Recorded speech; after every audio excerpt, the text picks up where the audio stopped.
Imagine, you are swimming in the middle of the ocean. You tread water, looking around. To your left, endless blue water. To your right, blue water. You look down into the abyss, and you realize the bottom isn't just miles away. There is no bottom, and something is moving down there. This is thalassophobia, the primal fear of deep bodies of water. On Earth, we have continents, we have safe harbors, but astronomers have found worlds where there is no safety, no islands, no shores, only an endless, global ocean that wraps around the entire planet. Welcome to the ocean world, a place where you can never, ever stop swimming. Let's visit one of these worlds, perhaps Kepler-22b or Gliese 1214b.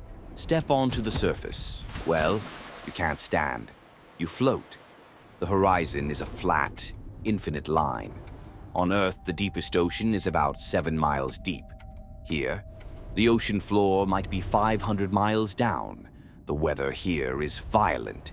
Without land to break the wind, storms grow into hypercanes, hurricanes the size of continents, raging for centuries. The waves are not just water, they are moving mountains, hundreds of feet tall. If you were dropped here, you would be a microscopic speck in a washing machine of doom. But the surface is the safest place to be. The real horror is below. Let's dive. The first few hundred feet are beautiful. Light penetrates the water, creating a cathedral of blue. You might see schools of silver fish, billions of them, moving like a single liquid entity. But as we go deeper, the light fades. At 1,000 feet, the sun is just a fading memory. At 10,000 feet, absolute darkness takes over. On Earth, life gets sparse down here, but on a super ocean world, this is just the beginning. Before we reach the monsters, we hit something confusing. Sonar readings show a floor here, but it's not rock, it's moving. This is the deep scattering layer, a false bottom made of billions of creatures, hiding in the dark during the day and rising to hunt at night. Imagine a wall of living flesh, miles thick, waiting for the sun to set. Passing through this layer feels like swimming through a dense, slimy fog. And as you pass through, you realize thousands of eyes are watching you, but they are not attacking, because they are hiding from what lives below them. In the deep ocean, there is a phenomenon called deep-sea gigantism. Creatures grow to massive sizes to survive the pressure and cold. On this planet, that rule is taken to the extreme. Meet the Emperor Leviathan. It doesn't look like a whale. It looks like a nightmare. It has bioluminescent eyes the size of swimming pools, scanning the dark for a meal.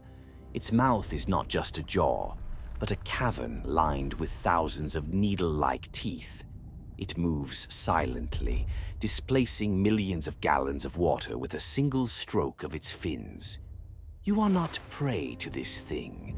You are too small. To the Leviathan, you are nothing more than a dust mote, floating in its living room. We often think of space as silent, but the ocean is loud. Water carries sound 5 times faster than air. In this crushing darkness, you hear it, a low-frequency hum, a sound so deep, you feel it in your bones before you hear it with your ears. Is it a geological shift, or is it a call? On Earth, we heard the Bloop, a massive underwater sound that puzzled scientists for years.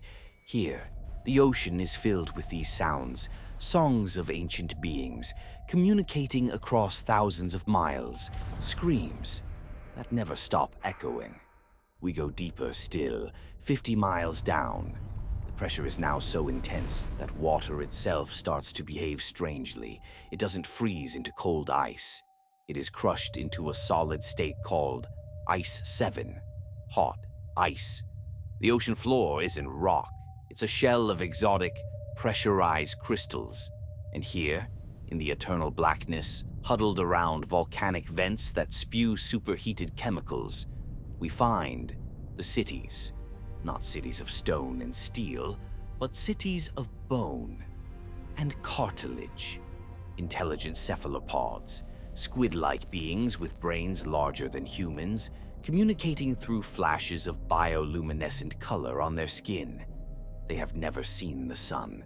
They don't know what a star is. To them, the universe is just water, pressure, and the dark.